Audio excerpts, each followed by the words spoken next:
The following presentation is brought to you by the Pride of ODU, the official NIL collective of Old Dominion Athletics. Be a monarchist. Join the Pride.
Everybody ready? Ready, sir. So just start out the tremendous game. Very thankful to be able to come in here and with all the things that we can learn from, um, to be able to say we can learn from a game that we won instead of a game that we lost. So very happy with our guys. Free throw shooting, uh, really key tonight. A positive assist to turnover ratio. And even with 13 assists, really happy for the majority of the game. We took care of the basketball. It's just those spurts where we didn't. But very happy to be able to come in here after the win. So, Coach, when you go to a 3-game tournament and it goes wrong quickly, it almost feels like sometimes you don't have a chance to go escape and get away from it going wrong. How much of tonight was just a relief for the guys to get away from everything that happened in the game? so we couldn't wait to get off that out. To be honest with you, the first game obviously didn't go anywhere near the way we had hoped. The second game actually gave us some confidence. The third game was just a disaster, to be honest with you. You can blame it on a lot of different things, but obviously we didn't show up, and I think our guys knew that. We got to hit reset though. Most of the guys got to go home with family. Get some good food, feel the love from people with the same last name that you have, and then to bring that positive energy back to us.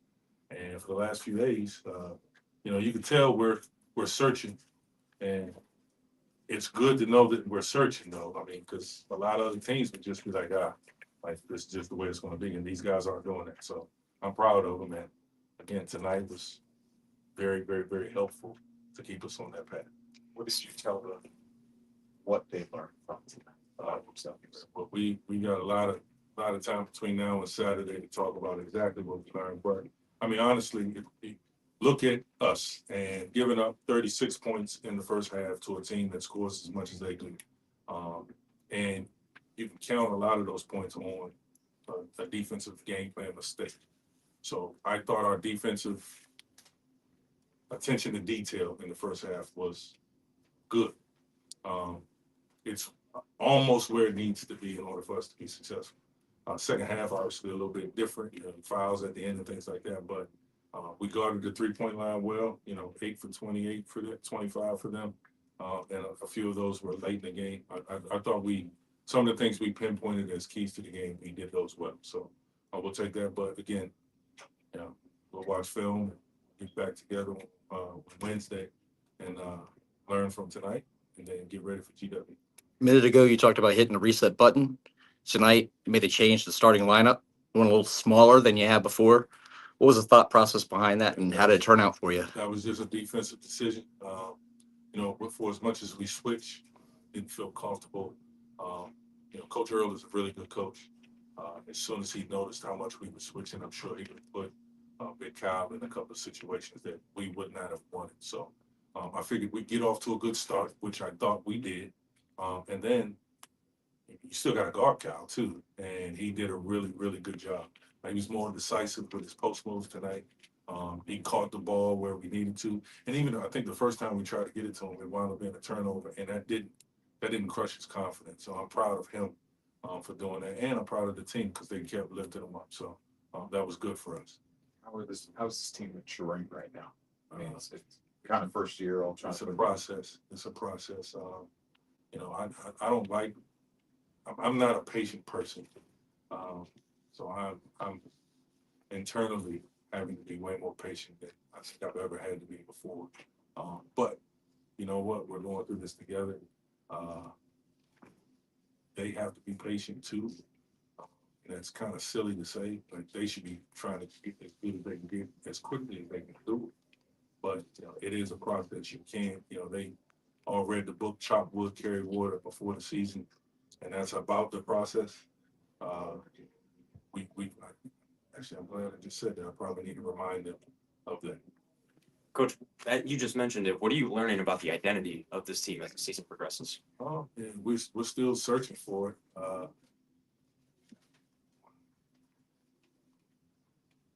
Our toughness tonight was on another level than we have been.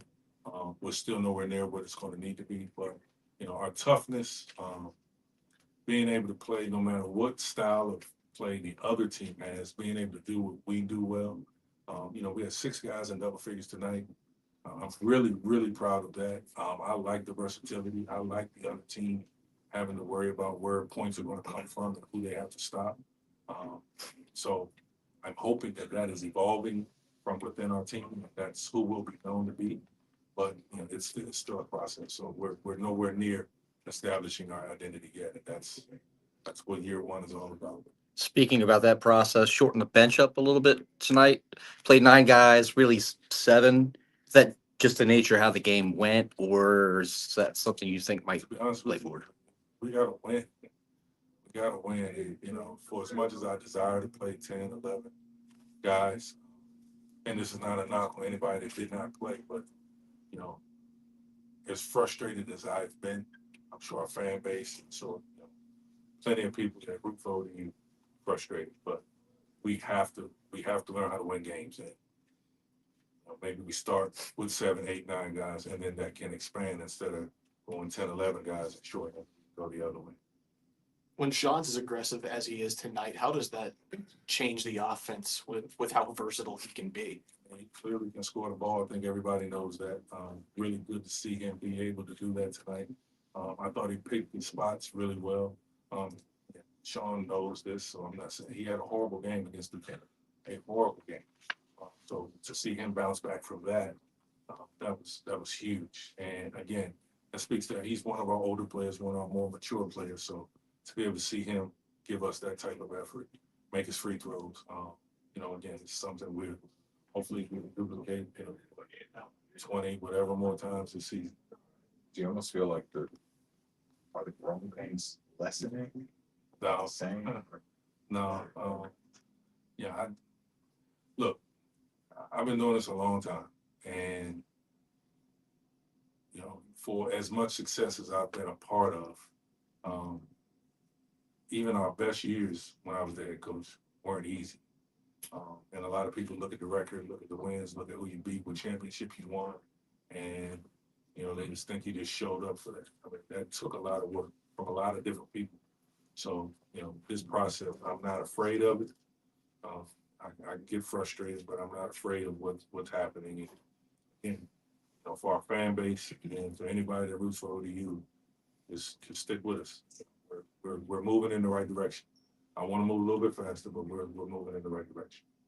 Mike, you guys weren't selfish tonight, 20 assists. I don't know whether that's a season high, but it's more than twice your average. Definitely has to Yeah. see. Unselfish, but again, the way the pace of the game, being able to drive and drop it off and things like that, you know, I'd say we probably should have had more assists.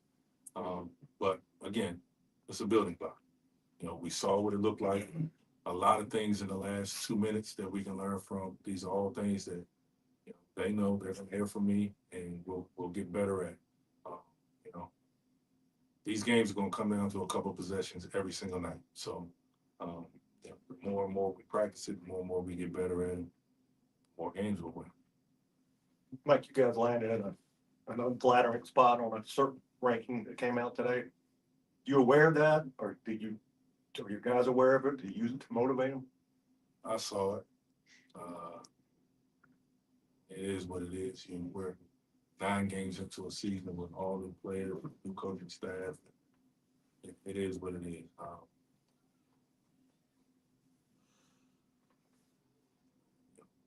Trying to, I don't like it, but who cares? You know, like it is what it is. Use whatever metrics. That's where the Monarchs showed out to be. We got to get better, and it is what it is. Those rankings won't determine what we're capable of doing. Those rankings won't determine what we do in our next practice. Those rankings won't determine any decisions that we make. Who cares? Who cares that I'm mad about it? But who cares what we're ranked? We're trying to put a team on the floor that can win the Sun Belt. And that's literally, we can be number 363. If we win the Sun Belt, who's going to care that we were number 363? Any more questions for Coach Jones? Appreciate y'all. Thanks, man. Thank you.